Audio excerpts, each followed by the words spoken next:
2025 Logosport Parks and Recreation Board meeting in session. Everybody please stand for the Pledge of Allegiance. I pledge allegiance to the flag of the United States of America and to the republic for which it stands, one nation, under God, indivisible, with liberty and justice for all.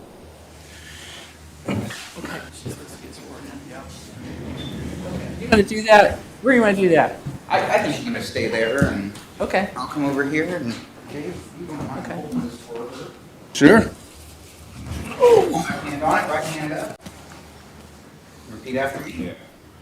I state your name, I, Jennifer Rosenberger, do solemnly swear do solemnly swear that I will support the Constitution of the United States that I will support the Constitution of the United States and the Constitution of the State of Indiana, and the Constitution of the State of Indiana. and I will faithfully and impartially I will faithfully and impartially discharge my duties discharge my duties as a member of the Logansport Parks and Recreation Board as a member of the Logansport Parks and Board of the City of Logansport, Indiana, of the City of Logansport, Indiana, according to law according to law and to the best of my ability. and the best of my ability. So help me God. So help me God. Congrats, Jennifer. Thank you. Thank you. Congratulations. Thank you.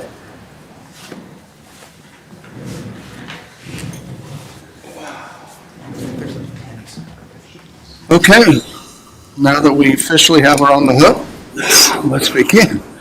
Eamon, the mission statement, sir. The Logansport Parks and Recreation Department is committed to building a vibrant and healthy community for future generations through accessible recreational facilities and programs that promote physical health, social engagement, conservation, and cultural appreciation. Okay. We all received a copy of the minutes from our last meeting. Is there any additions or subtractions that need to be made? With there being none, we will move on. All visitors, please sign in at the podium with your name and your address. We've welcomed our newest member, so number 7, Parks Board Organization. So I've put down what our positions were this last year, what your positions were this last year. And so it's, can you do this? Are you okay doing this? Go ahead. Huh? Okay, well, so. I have to be impartial. Okay. So I'm taking nominations for president at this time. Nominate Dave for president. Can I get a second? Second. All those in favor for Dave Smith as president of the Parks Board? Aye. Aye. All opposed? Okay. Motion carried. Dave Smith, you want to continue Yep. now that you're the president again? So do I have a nomination for vice president? I'll nominate, want to nominate Jason Crittenden for vice president.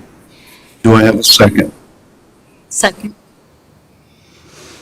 All in favor of Jason Crittenden being vice president, say aye. Opposed?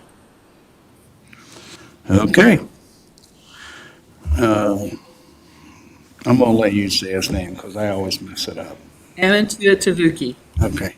Last year's secretary, do I have a motion for secretary for this year? That Amen be reelected as the secretary. You're just going to go on the first name. Okay, all together now. Tavuki. Do I have a second? Second. Okay. All in favor of Eamon being secretary for the upcoming year, say aye. Aye. Opposed? Okay. All right, so our committees last year, finance was Mike McCord and Dave Smith.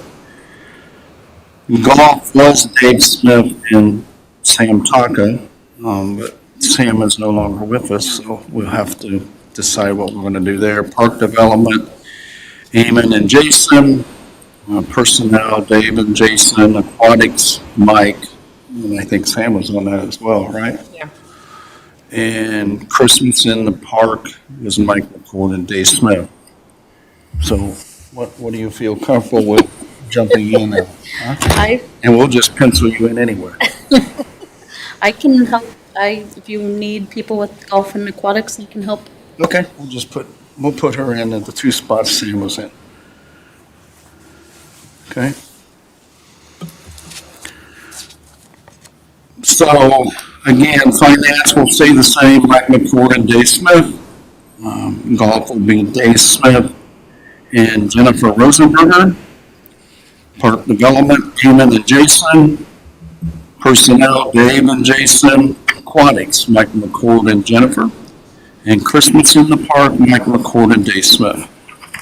Okay. Moving on to old business. Well, this is old business because we've already had some discussions about Heritage Park as a surplus park. Everybody understands where Heritage Park is, right next to the farmer's market.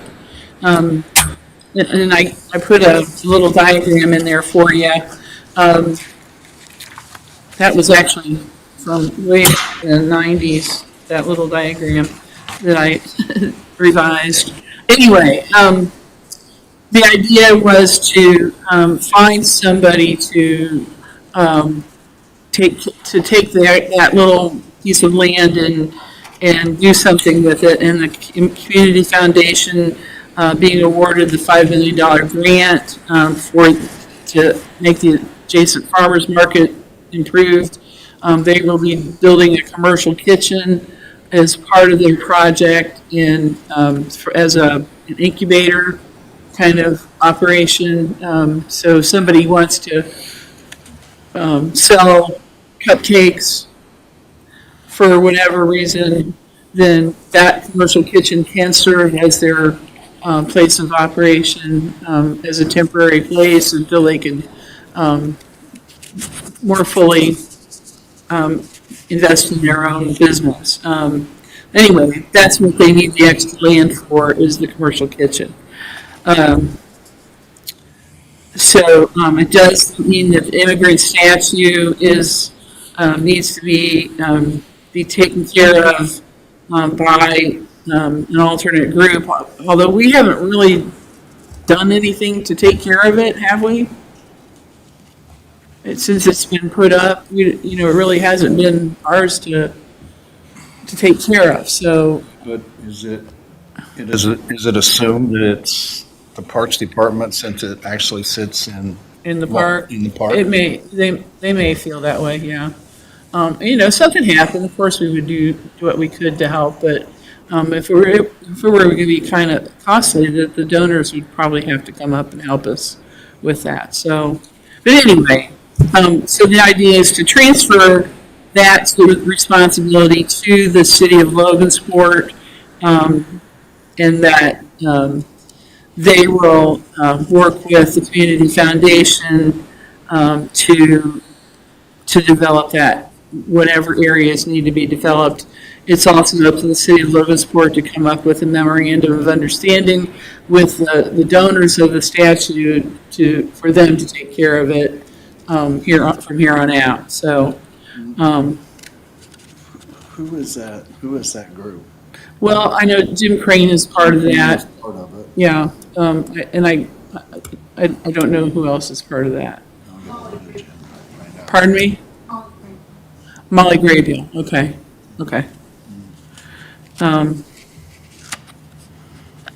So, and as a point, it'll be our responsibility to dismantle the water fountain, and construct it in an alternate location, which we have not determined. Any lighting, granite markers, picnic tables, benches, trash cans, flower pots will be removed and relocated as well. So it will no longer be our responsibility. But I did say that we would maintain until the construction and everything begins. The two insurance companies.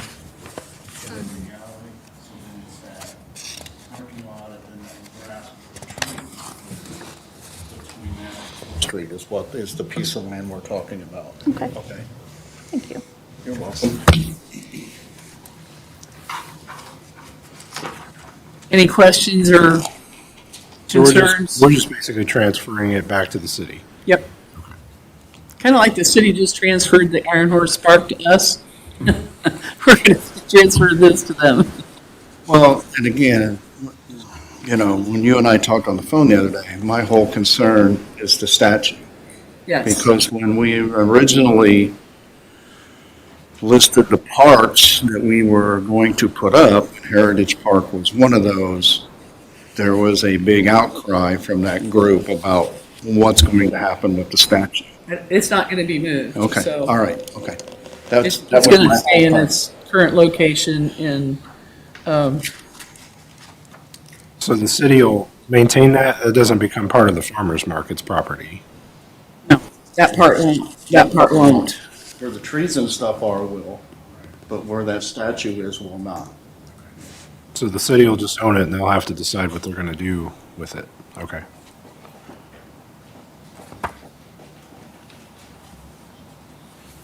And this still has to go, you know, this is your part in this process, but the city will have to do something as well. I mean, they'll have to have this on their agenda as well. Do we do this through a Parks Committee meeting or a planning meeting or Parks Committee meeting?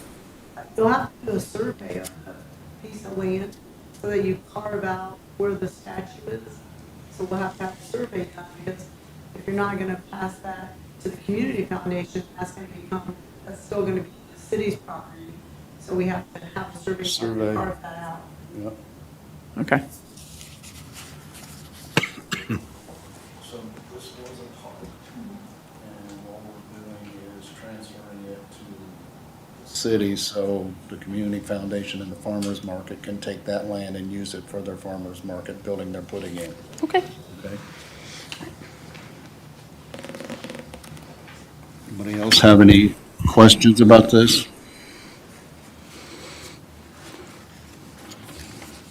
If there is none, I need a motion to accept Parks Board Resolution 2025-01. So moved. Do I have a second? Second. All in favor of approving Parks Board Resolution 2025-01, say aye. Aye. Opposed? Parks Board Resolution 2025-01, a resolution of Logansport Parks and Recreation Board to transfer the Heritage Preservation Park to the city of Logansport has passed.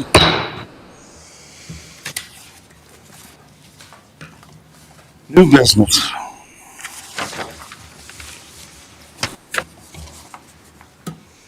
Rocky, you're on.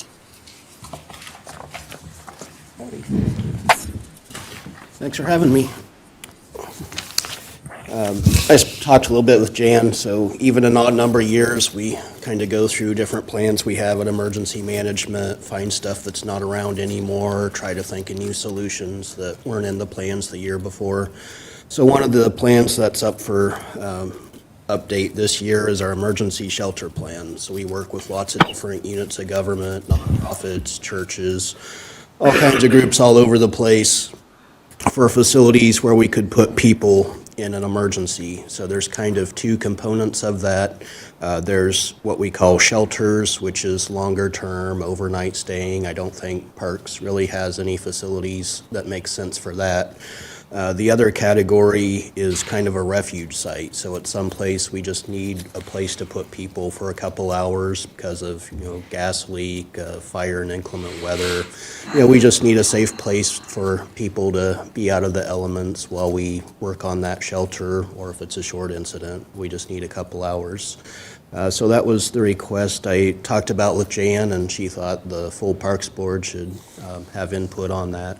So we would just like Smith Street, the Parks Office, and Riverside Park, if there was something in that area, to see if we could put that on our resource list. So if we just needed a place to put people for a couple hours for a shorter term emergency or as an interim solution until we could get a shelter open, to have those available for emergency use by the citizens.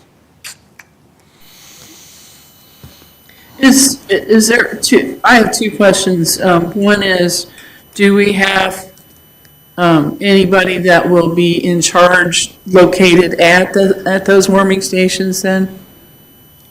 So historically. Refuge sites, if that's a better word, probably. Historically, we used to do a lot with the Red Cross on these, and they've really kind of scaled back and don't have a big presence here. So it would probably be either a law enforcement officer or a couple of emergency management personnel, just to make sure nobody's, stealing chairs, kids aren't coloring on the walls, maintain order, make sure it's a safe place.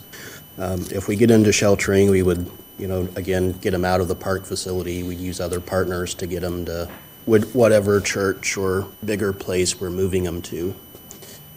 But we would, if not EMA, we would find some law enforcement officers, so somebody would be there to make sure Okay. the emergency site's safe, just like we don't want to put anybody in a place unsafe, and we wouldn't want your facilities to be damaged because you're trying to help us out. That would be my concern about anything that got damaged or removed. So the other question I had was, would you need to store anything there ahead of time beforehand? No, so within our community, we've got our own shelter trailer now, so we just got that Okay. recently, in addition to the Red Cross shelter trailer that's still here. So we've got 2 really big trailers overflowing with cots and blankets and snacks and all kinds of stuff to Okay. make that site hospitable quickly. Okay, that sounds good.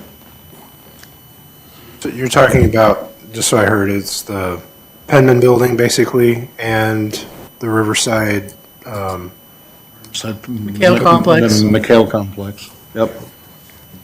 Those We were, don't really have any other We don't have any other places as far as indoor indoor facilities. facilities. But I told Rocky, honestly, it's a government building. It's what it's for, for government, these kinds of uses. So I didn't feel like it was a problem at all, but I just wanted to be sure you guys were a part of the decision. I don't have a problem with it. I don't either, as long as somebody's there supervising it, then, and it's not up to us to be there to open the building or anything, then. Well, either Kevin or I will probably have to open the buildings, but that's, Extent of it. it's not a big deal. Is it? You're always open. I'm to saying, you just volunteered him, and Yeah. you didn't really ask him. I mean, I think it's, again, it's government buildings. I think it's something, especially this time of year, warming stations are important for our people who don't have the ability to be in somewhere where it's warm, especially, like tonight when it gets really cold. So I think it's a good idea. So all in favor of, well, first of all, do I have a motion to accept the Cass County Emergency Management using the McHale Complex and our Parks Department offices up on, Question. okay? Does this, especially for the Penman Building, would they be using it during like normal office hours, or would it only be after the office is closed? so I mean, it would be when an emergency pops up, and, if it happens to be a day that something else is going on, then you tell us it's unavailable, and we go to the next site on the list. We have Is there things anything go, like- we have things go on in the community room all the time during the regular working day, so that's not an issue. It's just that we have to make sure all our offices are locked and our, that part of the building is locked. And there's no kitchen facility. I lied, there is a kitchen, duh. Say. Yes, there was a kitchen. Yeah, we got a kitchen now there, don't we? So, yeah, so they don't need the kitchen, they don't need the employee kitchen, so. And there's bathrooms there too, so it's really, it really works fine, so. Okay, so do I have a motion for Cass County Emergency Management to use the McHale Complex and the Penman Building as facilities for warming stations or refuge sites in case in emergencies. So moved. Do I have a second? Second. All in favor, say aye. Aye. Opposed? Okay. You have your 2 shelters. Thank you. Thank you, Rusty. Appreciate you coming to talk to us about it. Thanks for having me.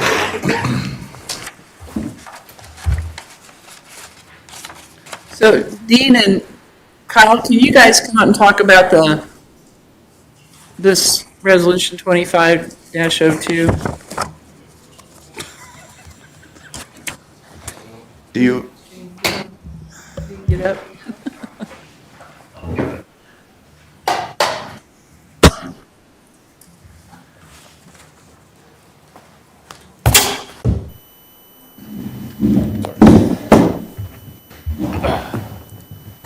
So which one are we talking about first? We are talking about the credit card surcharge program. I'll kind of start off and pass it off to Kyle mainly because he's been working on this.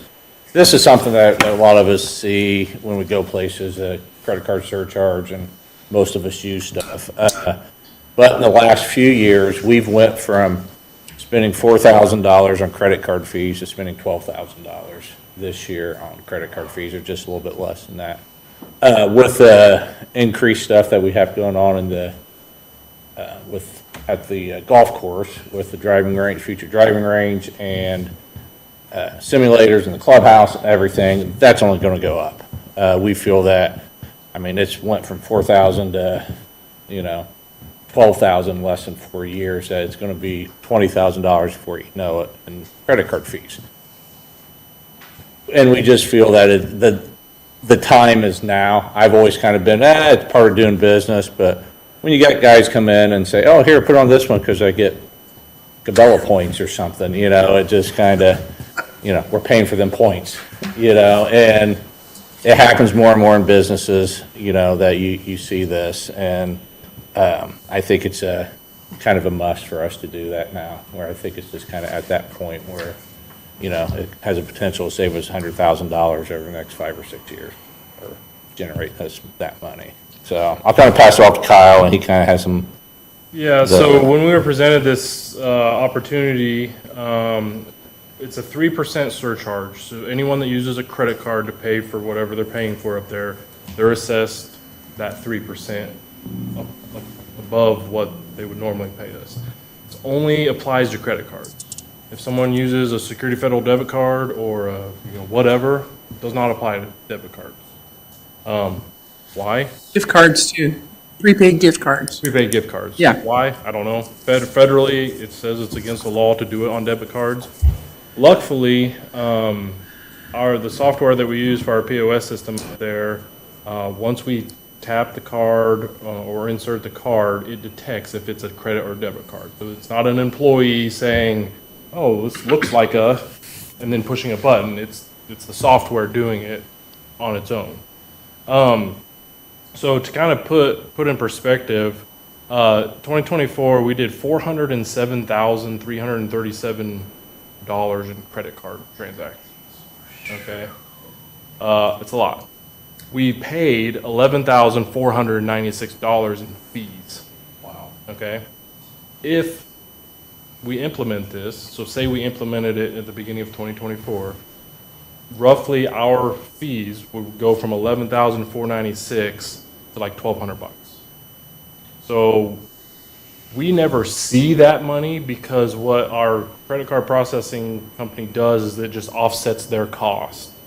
The surcharge is 3%, and then the credit card processing company receives, stick with me here, 3% of that 10%. So they still get a little bit, but what ends up happening is our bill is a heck of a lot less. In 2024, like I said, we paid over $11,000 in credit card fees. 23, we paid $11,179. 22, we paid $8,585. So I mean, these are large numbers that over year after year, they add up to some some actual money that we could be saving and using into the course. I think in the original, maybe if you have a copy of the original contract, there was a $20 monthly program fee. That is no longer. I spoke with our representative today, and they said they did away with that $20 fee. So So we can cross that out. you can cross that out because that is no longer applicable. But, you know, like Dean said, it's not crazy for you to go somewhere now, and if you choose to use a credit card, there's an extra fee on it. What this means for us daily wise, say someone comes in and spends $50, and they pay with a credit card, they'll pay $1.50 on top of that. So not a huge bank buster there, where it may affect some people's decision on using credit cards. If someone comes in to buy a season pass and say a 7-day cart fee, that totals $1,160. If they use a credit card, it would add $34.80 to that.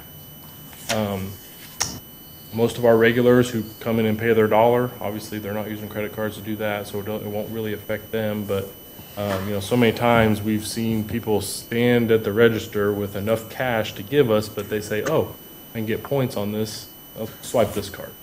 All right. I do it places. Yeah. So, the big thing is, legally, we have to put signage up saying that we're doing that program. But it doesn't affect debit card users. Obviously, cash and check are good. It would only affect people who use credit card. So, I believe it's seamless too. That's a big thing. I mean, there's not going to be any issues for employees to sit there and have to figure something out. You know, we put a sign on each cash register. It's integrated with our software. When Kyle came to me and they had just started this, he goes, "Are you interested?" And I think my first reaction was like, ah. Then I thought, you know what? Wait a minute. This is a trend we're going. Since COVID, I think we all use our cards a little bit more and spend a little bit less cash. So that's why I think we've seen from the $4,000 to the almost $12,000 now. So, you know. Kind of, maybe it's a credit. I've said here it's a 10% surcharge fee that is applied to 3% of the transaction is what we're charged. And then the course receives 2.7 of the surcharged revenue. We do not receive that revenue. receive anything. There's no money coming to us. It literally just. But we get credited for it, or? Yeah, it offsets in our billing. So it's offsets 2% of the surcharge revenue. Yeah. Is that a better word? Yeah, I guess that would be. I think so. Sure. I was really put my brain in a fog today with these percentages and decimals all today. So, yeah, I did. It's. Okay, I'm going to change it to the course offsets 2.7 of the surcharge revenue. Yeah. Okay. Yeah. I think most people that come up there spend less than $50 a day. You know, either a season ticket holder and they're getting a cart, or, you know, and I don't, like Kyle said, it's going to be the big ticket item, you know, that someone sits there, and I've done it, and I mean, I've been places where, you know, it is a 3% surcharge on a, you know, larger item, and I'll make sure I have, you know, get the cash or get the checkbook out to do it and save the $15 or something, but Yeah, it's just what, I mean, it's. The average ticket, when someone pays with a credit card, the average ticket is between $18 and $32. Yeah. And we didn't raise any fees this year. I mean, this is just, I mean, it's not raising a fee, it's just, you know, helping us offset some of our expenses. And, you know, That's a pretty big difference It from. is, and the big thing is, especially like this Christmas, sold a lot of gift cards. yeah. that's it. Someone buys, let's use round numbers, $1,000 worth of gift cards. In our current deal, you know, we're paying 2.75%.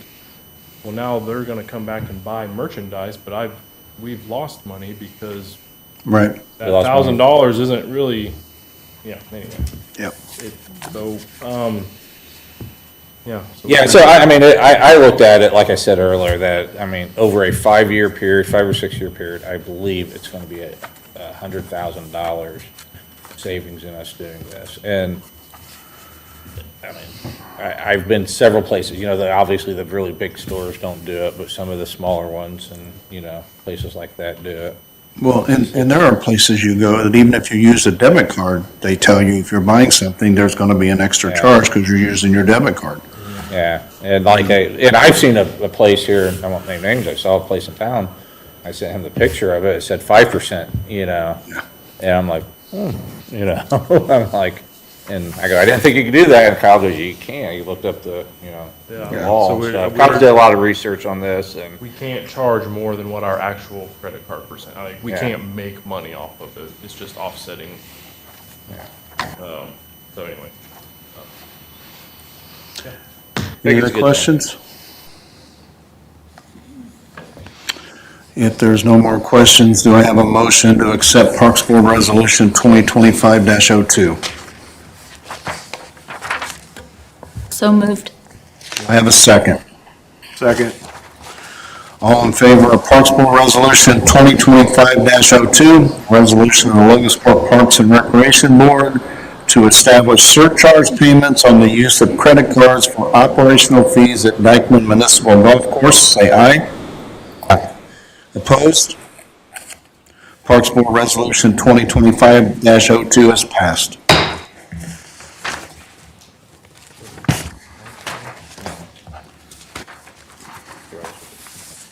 Stay there, we're gonna talk about, We're going to talk about your next one. talking about the RFP. He's not moving. So the next project, or the next part of this is the golf course, as well. What we are proposing to do is ask for, or establish a loan to purchase the Dykeman Clubhouse equipment, meaning mainly the simulators, all the networking, audio, visual, camera systems, the enclosures for the right, for the simulators, and also I think the flooring or something for the simulators as well. right. We have, the reason we are in this position is because when we got the loan for the clubhouse work, it really did not include this stuff. It went to the construction of the building, and it really didn't cover what needs to go inside the building. Yeah. And so, what we need to, I think they've come up with a thoughtful way to have the golf course pay for these things that are going to help create more revenue at the golf course. So I'll kind of take a little bit from Jan that the big thing is the simulators. We've done a lot of research on them. Me and Kyle went over to Lafayette one day and met the TrackMan rep over there and used theirs. That is a majority of the money. So, but when we're doing this, we wanted, $300,000 to $500,000 left over to be able to, do the TrackMan, do some of this stuff, and it just wasn't there. A lot of it was, with the loan and, lawyer fees and stuff like that. So we have some money for some of the furnishings in the clubhouse, the patio furniture, the indoor furniture probably. We don't have it all for, if we need some display stuff, we don't know everything we're gonna need. But for the TrackMan, if we would buy it from TrackMan, it would be like $110,000 plus, I think. I don't know exact total right now. But that was them coming in and building it. I mean, we're looking at trying to do some of that ourselves. We have no Wi-Fi stuff like in the clubhouse. That was not part of it. Along with security cameras and sound system, and it is a bigger place, a bigger clubhouse. So the sound system's important if you want to, paging Mr. Smith or something like that, you're on the T, and to have security cameras to see what's going on, in the back room. And it's something that we need, and, we still have some, coolers and things still to buy also.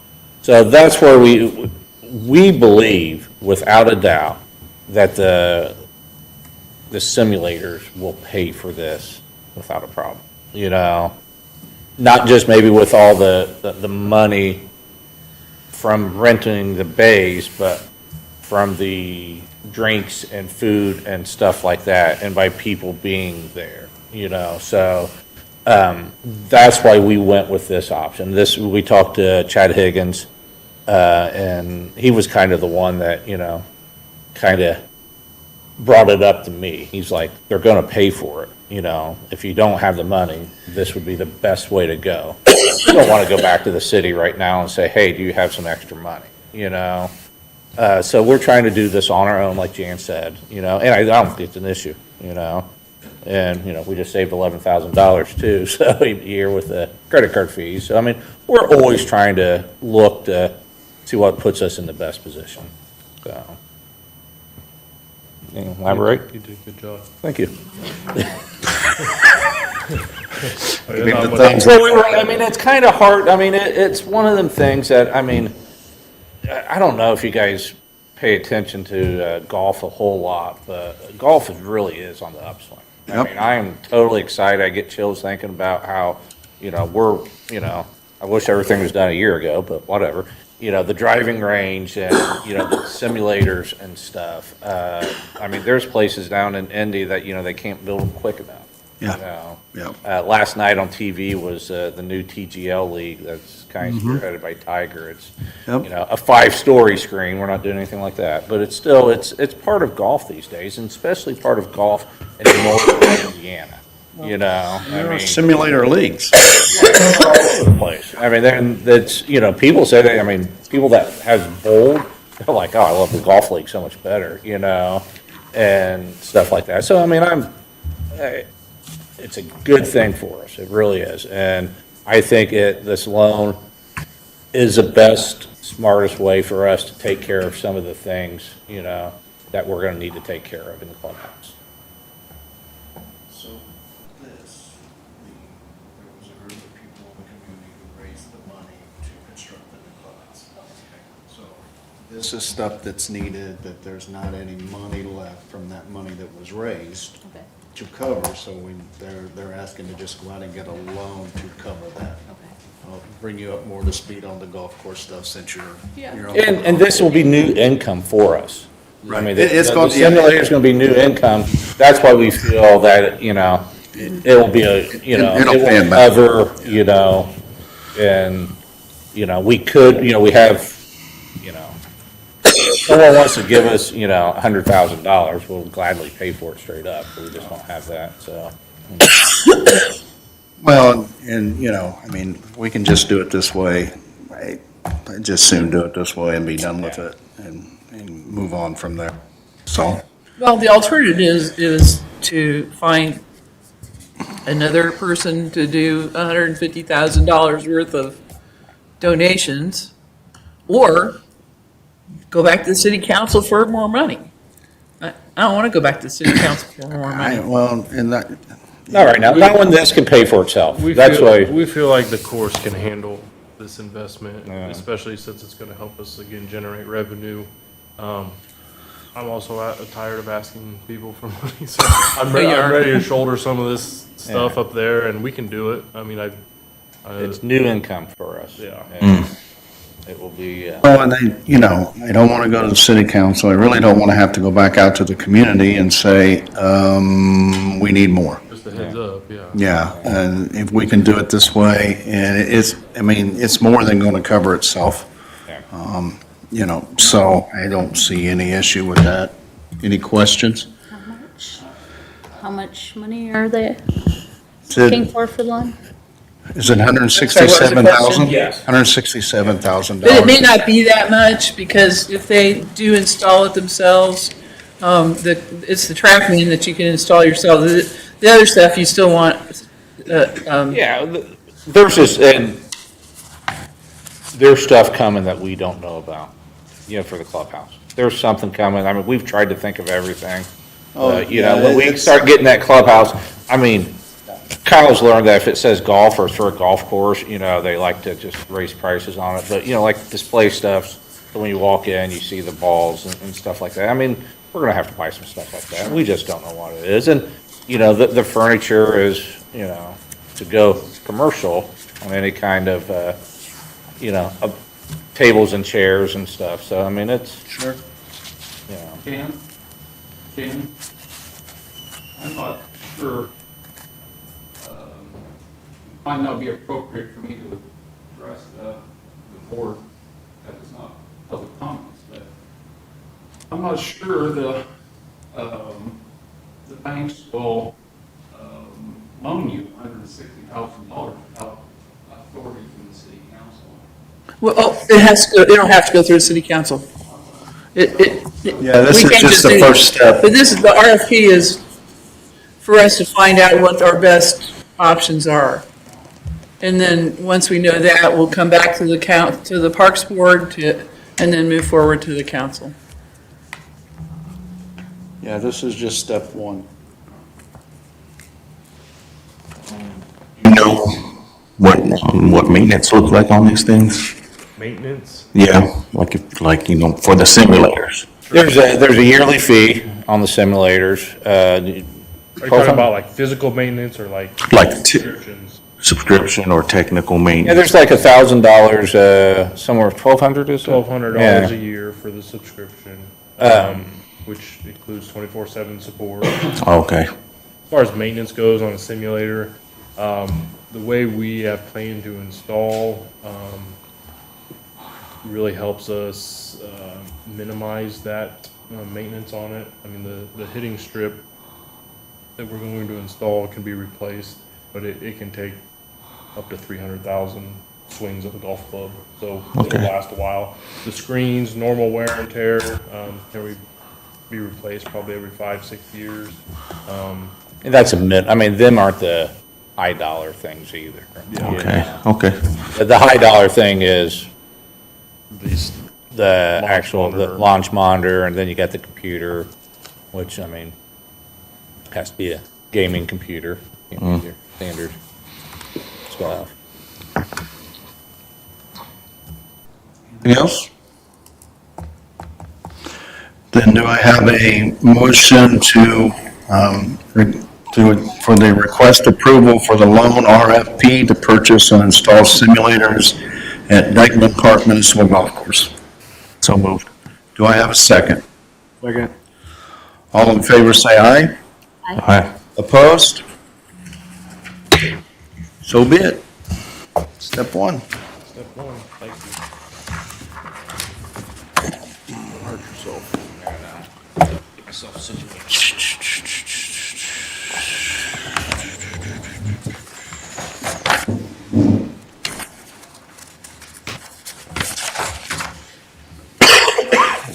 Okay.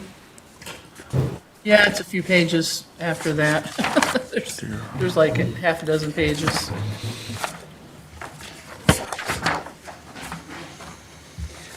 So the next thing on the agenda is the HWC, request to hire HWC to help us come up with the Burkhart Park concept plan. That was one of the things we asked for in our budget for this year. We have 25,000 in the budget to do this. It is planning at this point. It is not the actual construction because frankly, it's in a weird position. There are engineering things that are going to have to be done to that area. If it's all concrete, there's going to have to be some more than what we can just do, because there's a hill there that has to be taken care of. Anyway, but what do we want to do with that corner? I mean, we haven't sold it, or it is one of our surplus items. We haven't sold it. Nobody else seems to really want to do something with it. It needs some revitalization, no doubt about it. And so I've been talking with HWC Engineering. The project manager's name is Kyle Lukin, and we've met and talked about ideas already a little bit. And I'm not going to talk about those specific ideas. I want those to come from everybody, not just me. So anyway, the idea is that here during the months of January, February, we get everything all laid out, and then March, we have a meeting with those people that might be interested in working on this. And then to start talking about initial concepts. And then from there, we'll get two ideas that they've proposed, that we'll have two different concepts that people can choose from. And we get public survey, and we have a public open house. And then between those two, we'll find out what we want done. And that should be done hopefully by the end of May. And at that point, then we are able to start working on fundraising. I don't expect this to, I expect this to be a fundraising thing. I don't know how else we'll come up with money for it, so. So this also has park concepts for Dunwoody Park as well? Well, yeah, and the Dunwoody family has been making noises about why nothing's going on there. And Dunwoody Park is at the end of 18th Street on the Eel River. It's about 6 or 7 acres. So Kevin's not here yet, and he was here. He must have had to go.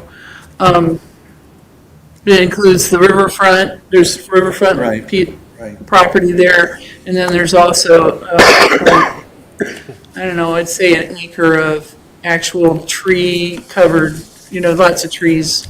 Not great trees, not, Well, and back in the day, when there was all the elementary schools in town, Dunwoody Park had a backstop, and there was grade school baseball games played at Dunwoody Park Okay. and in the other parks around town.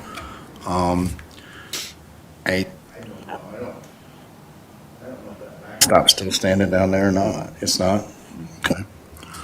So you didn't know there was a park at the end of 18th Street, did you? So is Dunwoody one of the surplus parks? It was. So that one in Burkhart both It was Could be one of the parks, other than Heritage Park, that got the most attention when we did this. And in fact, I spent time on the phone with the Dunwoody family when this first came up. So. I think my biggest concern kind of goes back to Patriot Park. When Sonny was here talking about that, and we knew that the park was going to be dissolved. And she was asking for money to put into that park, and it's like, well, no, because it's not going to be there. If Burkhart and Dunwoody are surplus parks, I don't know. To me, it's throwing good money after bad. If we decide to put 25,000 into this and 100,000 into that, and then all of a sudden it's still a surplus park that ends up going away at some point. Like, I don't know. I'm just not sure what. well, it's been 4 years since we did that surplus. We determined those are surplus parks. And only Patriot Park has, well, now Heritage Park have found an alternate plan. I guess, how do we know when that happens? Like this, somebody come up to us in June and say, hey, we got a plan for Burkhart, for Dunwoody or Burkhart Park. Let's move and put it back in the city and let's get it rolling. Like, we just don't know when something like that's going to happen, do we? So that's my only concern is spending a lot of money on a park that we've already deemed as a surplus park that could leave our hands. I would much rather put that money into Riverside or Spencer or something like that. But That's my only concern. And I understand what you're saying. It's just kind of sitting there doing nothing, and we need to do something with it if we're going to own it. But, it goes back, and I won't speak for Mike, but it's the same thing. It's like, it's $25,000 just to even look at a picture of what could happen down there, and that's just a lot of money. So that's my 2 cents on it. I'd like to comment on this. Sure, come on up. So, my name is Susie Walmsley. I live at 1660 High Street. So, I'd like to say this about Dunwoody Park and Burkhart Park. Dunwoody Park, I've lived 2 blocks from that park for 37 years. Yep. And the reason that you don't need that park is because you have Riverside Park. Yep. And people, every once in a while, people go down there and fish. I used to go there a lot when I had a dog, because I could let my dog loose, run down there, and no one is ever there at Dunwoody Park. I've been there during the week in the evenings, I've been there on the weekends. People don't go there. So Absolutely. there's just, if you want to think about spending money there, then you should do some kind of a study that shows who's going there and what they want to use it for. That's what I would do before I would ever spend a dime. As far as Burkhart Park goes, the worst thing about that park is, first of all, it doesn't even look like a park at all. So no one knows it's a park. That's the first thing. I go by that every day, more than once a day. The worst thing about that park are the billboards, folks. That looks like a billboard park. That's all you see there. You drive up to the stop sign. I'm always looking to see if Matthew Baird, who's spending their money to have billboards there. So if you're going to turn it into a park, do you get revenue off those billboards in that park? Is that money that's paid? No, but that's what happened. That's what's called Burkhart Park, because the Burkhart Sign Company, who's now not in existence, they donated it to the city instead of paying the city any money. Right, so, that's all it looks like. You just drive up there, and it's a couple of billboards, and I'm always looking to see who's advertising up there. But I wouldn't spend a dime to have someone tell me how to turn that into a park. I would not spend one penny on that. If I were sitting in your seat and I wanted to spend money on it because you want to make it look better because it is a park and it is in the main center of Logansport, I agree with that. The first thing I would do is take down the billboards. They're out. And the second thing I would do, I just have somebody like Ryan Passion come do some landscaping and call it a day. Yeah, but landscaping requires us to take care of it then. That's what we're trying not to do, have too much to take care of. I know, but I agree with Jason. I would not spend a penny on these parks right now. We're just bleeding money in our parks right now. And we just need to hold off on this. This isn't something that we need to decide on right now or we need to do right now. And that's just my opinion. My other concern would be, in both of those parks, there's literally just no parking. I went down to Dunwoody once right after I got on this board because I didn't know that park existed. And I made it a mission to go to every park on our list because I wanted to see what we had. And it's just you just park on the street and you kind of have to walk up there. And then the Burkhart, it's on the triangle. So I don't know where you park there, where you're not having to cross intersections to get there. And so I think they're great to be on the surplus list because I just don't think they're that viable of locations. No, I do think parks. that. I agree with you totally, but I'm just saying, if you want Burkhart to be a park, the billboards are out. There's nothing about a billboard. Oh, absolutely. That Absolutely. was a park. I would. How do we do that, though? I don't know how you do Yeah, that. you know what, that's what you have to find out. You have to say to the Burkhart family, guess what, folks? If we're gonna have a park here, you're not gonna have billboards, so maybe that's not what you want. But we already own it. So, I don't know, I'm just saying, you don't pull up to that and think, oh, there's a park.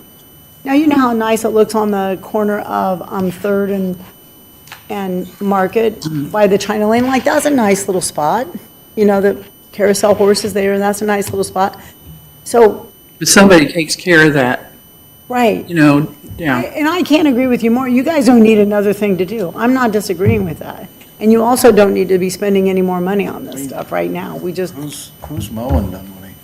Huh? Are we mowing Dunwoody still? There's no grass to it. There's no grass to Oh, it? in Dunwoody? Oh, Yeah. yeah, we do mow that, yeah. Okay.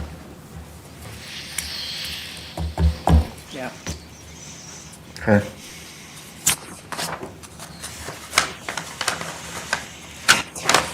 Eamon, you have any thoughts? I'm kind of with Jason on that. Not to mention if it got out, like, people heard we were pouring money into it, I'm guaranteeing you, they would be like, why y'all putting so much money into Burkhart Park? Nobody goes there. Well, and I absolutely understand that, because there's nothing there worth going to. But I also know that we have all those pocket parks along Market Street that people don't go to. They're places that people drive by, and like the dancers, the big dancer statues. There's statues over by the PNC building on the other side of Market. There's there by the Cass County Memorial on the corner of 3rd or on 4th and Broadway. You know, that's what they've done with those spots that aren't places where people go to. You know, but when you're driving by, it makes our city look better. And I guess that's what I was after, was something that makes our city look better, because it really looks bad. The walls looking pretty sad. There's no real good turf in there. All the trees have been removed. And can we put the fountain in there? from that's an Heritage option. Park? Yeah, that's an option. And just fix the walls and just make that because I think you're right. I think that if we're gonna maintain that place, it's much better as something you're gonna drive by and look at than something you're gonna go to do something. Because there's no room there. So, It's not big enough for anything. no, it may be a picnic table It's not and the even, fountain. it's not even a And half an acre. It's Yeah. just, So that's where I'm at. I just don't wanna spend a lot of money on it. To relocate the stuff from the Heritage Park over there, or some of the stuff.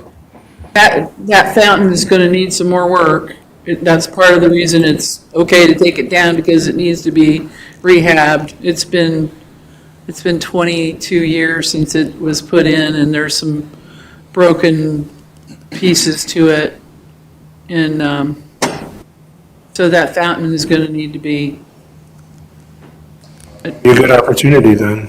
Fix it before you move it, or move it and then fix it, and yeah. that becomes Burkhart Park and Burkhart Fountain.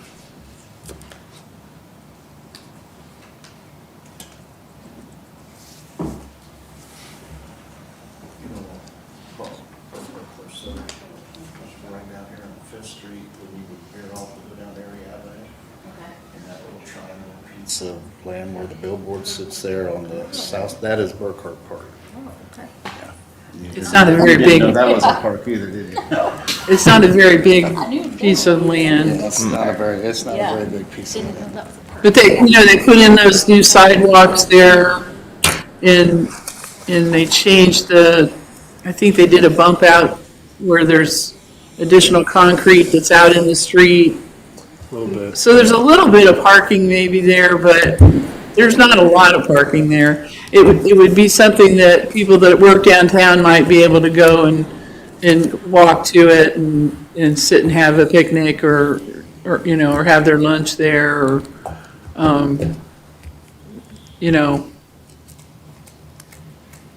Well, and with Iron Horse Park, I don't know that it's that needed. We put a lot of money into making that a really nice place, and, that's where I would go for picnics and things like that, but. Let's move on past that then. Okay. Yep. All right. Administrative management report. Oh, Are we there already? Yes, we are. Okay. All right.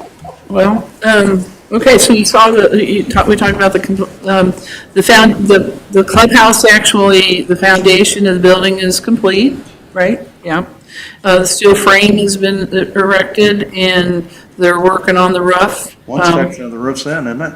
Yeah, we got like. I thought I saw that today. Yeah, I thought I saw that today. It's coming along really nice, yeah. And Kyle's been really good about keeping photographs, so people can see what's going on there. We did have a fundraiser meeting here, right before Christmas and, talked about additional funding that's needed, naming rights and the driving range and, so that group knows we still have some more work to do, so.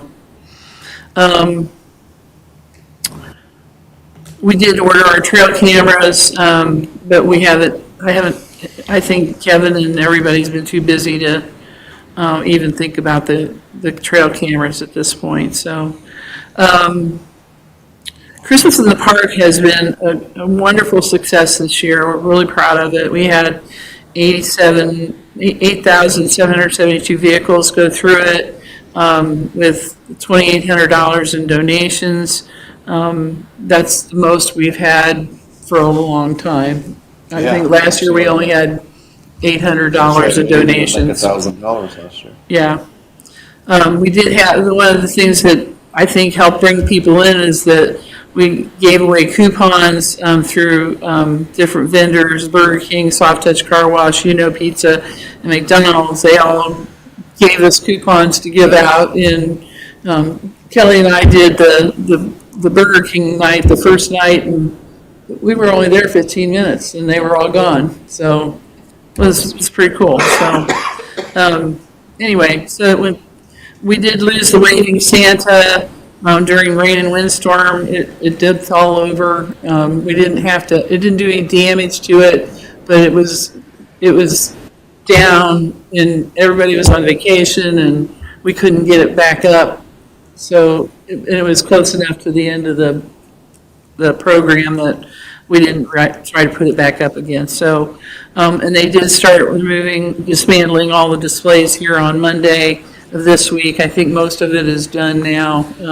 So anyway, we also, and then moving on to the ADA assessment, they did start working on that. They were here Friday and worked at Spencer Park, and they were here yesterday and worked at Riverside Park. So they're already getting some things accomplished on that. So I'm gonna let. We did have an evaluation of the Christmas tree lighting program, and I think our main thing was to not be so cold. It was too cold that night. Good luck with I was that. gonna say, let's try better next year. Unless you're building a dome over it. Yeah. Karen and Kevin and I, we all toured the memorial home to see what condition it's in and potential programming possibilities. You know that we don't have any indoor facilities for programming, so that's an obvious idea to do that. And so I also had interviewed a couple of potential candidates for the pool manager and assistant pool manager, and should have that decision made, so you can decide that at next meeting. And then I was going to have Kevin do this, but he's interviewed Levi Sutton for the one maintenance assistant. We had two maintenance assistant positions. One is a brand new one that the council allowed us to include in our full-time people, to add to them, and then we still had an open position from when, who's it left? Yeah. And so, anyway, so so Levi we'd like Levi to take that position. He's been actually working for us all summer and fall on a part-time basis and has done a tremendous job. And so we would like to hire him. That's down in Kevin's place. Is he coming back? Okay. So if we could get your approval to hire Levi Sutton, he's a young man. I believe he's 19. And he, like I said, he was energetic, has skills with heavy equipment operations, welding, vehicles, repairs.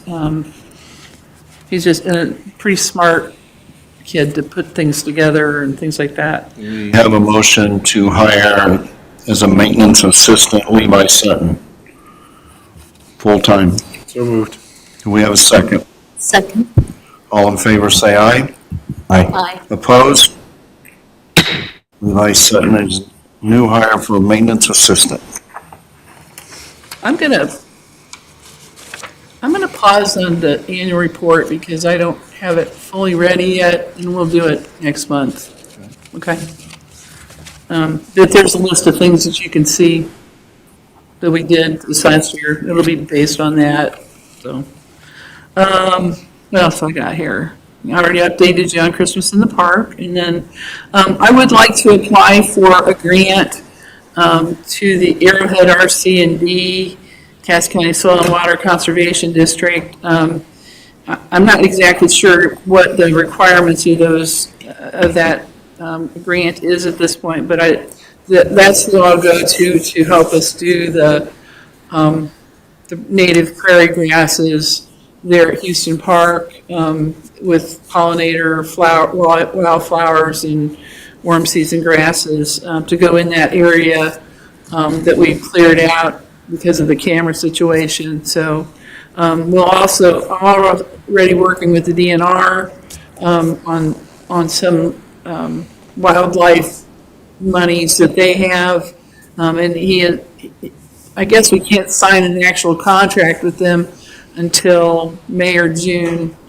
I think probably because it has to be in the state's new fiscal year, which doesn't start till July 1st. So might not be able to sign something with them till then, but this is not just this will happen this year. This is going to be a 3 or 4 year project for the city or for the Parks Department to do to get the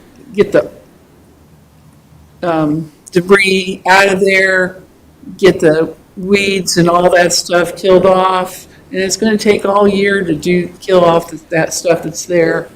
And then plant new seeding next year. So, like I said, this is not going to happen overnight. It's going to be a 3 or 4 year process. And so, I guess what I'd like to ask you to do is accept my recommendation to apply for this grant. I don't even know how much it's going to be at this point. But if you would just give me permission to pursue it, I'd appreciate that. So that area of Houston Park, and you're gonna walk around Houston Park? Okay, so it would be the southeast corner area where all of the trees and everything were? Okay. With the incident we had in the summer with the assault on the. Cleared that up. Yeah, so to put more cameras in to cover that, to have point of sight, we had to clear that out. Okay. So this is what we want to put in that area, once we got that all cleared out. Okay. Okay? Okay, so do I have a motion to give Jan approval to apply for the grant from Arrowhead RC and D Cass County Soil and Water Conservation District? So moved. Have a second. Second. All in favor, say aye.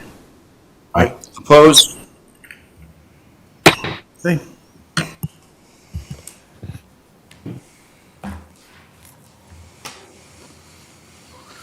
And do you want to have a Parks Board retreat this year?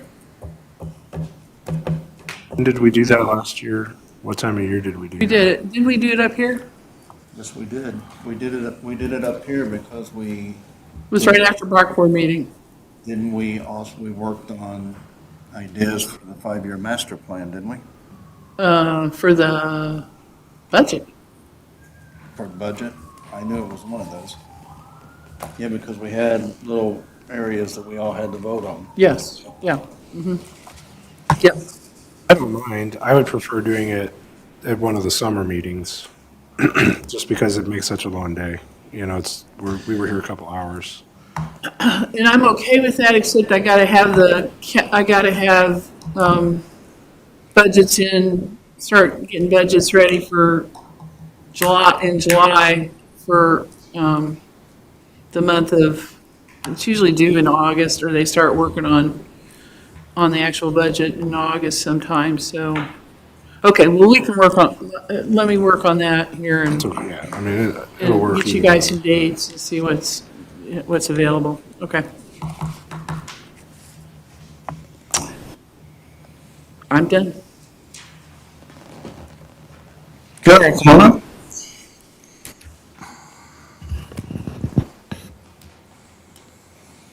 I have to start with telling you, I've been here for 9 years. Monday, I think, was the anniversary of me moving here, so I like to say, you're welcome, Indiana. Left sunny Florida for Indiana, but I brought my end-of-year report, Jan. Do you want me to go through? I did not give them that, so I can do. why don't we do that next month? Okay. Okay? Because that's what I'm gonna do is Okay. we'll get it all in next month. Okay. We had a very busy, I feel like fall and to December was just nonstop. We had a large special event each month on top of just a lot of other stuff, social media, public outreach. And so by December, after Breakfast with Santa, I was exhausted. And so we had a much needed break. And now I'm back. And I'm just getting things planned. I'm working on Valentine's Day, which is mostly finished. Earth Day, I'm doing that again this year with Cass County Soil and Water. Purdue Extension is usually involved. We're going to have a goat presentation. And then I'm also working on 4th of July, if you can believe it. We've got to get our musical acts booked early. And so just kind of going, trying to do it in an orderly fashion, but also working on all of those things at one time, and planning summer camps and lessons for the upcoming summer. So Dan and I are hoping to add a couple things, but I'm kind of reaching a stopping point since I am a one-woman rec crew. So this year we're going to just try to refine what we have, and we'll combine a couple of the programs we had last summer into one program and just make life more bearable. And so I'm very excited, having a blast, and relying a lot on community partners and volunteers. So, you guys have any questions? No. All right. Thank you. Do you guys have anything else?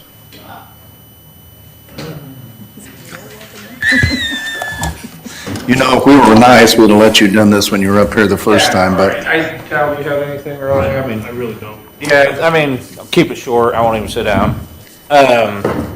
We are staying very busy, a lot of stuff with the clubhouse, a lot of phone calls, a lot of trying to figure this all out, and we appreciate your guys' help and understanding with it. We're trying to do those best for, us and the city. We are, a lot of stuff right now, as of December 30th, we officially have the driving range land, so we have 10 more acres to take care of, yay.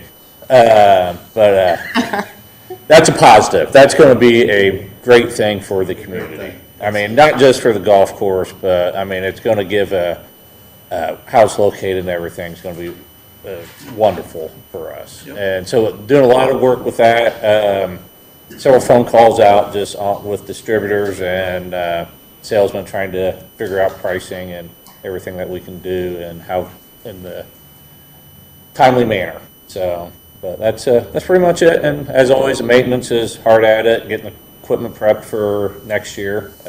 Always like when people ask what we do, we have about 90 pieces of equipment with golf carts. So we have more than enough to do in these winter months. So, Another good year? yeah, another good year. We're gonna have another great year this year. I mean, super excited, obviously, with everything we got going on. I'm really excited for like 2 years from now when this is all wrapped up and I can, sit back and enjoy, maybe not Easy Street, but it won't be as hectic, Yeah. All righty? Okay, hey, thanks. Visitors' comments. Board member comments. Eamon? No comment. Jason? Christmas in the park was great. It really was. It's the best time I've ever seen it. So, definitely appreciate all the hard work on that. That's it. Jennifer? I'm thankful for everyone tonight helping me through my first board meeting. I appreciate that, and I'm excited to get started. And I agree about Christmas in the park. A group of my girlfriends and their children walked it a couple times, and we really enjoy doing that every year. So it's great. Thank you. Okay, as you know, 2024 was a busy year, with the Spencer Park Pavilion, the dog park, the new Iron Horse Park, and the new additions to Christmas in the park. It was a very busy and year. As always, thanks to Jan and Kevin and Dean and Kyle and Kara and Kelly for everything they do to keep this running as well as it is. There's just not enough words to thank you guys for everything you do for our parks and the city of Logansport. I agree, Christmas in the park was amazing. It just seems like it just keeps getting better each year. So it's a good thing. With that being said, we are adjourned at 6:49.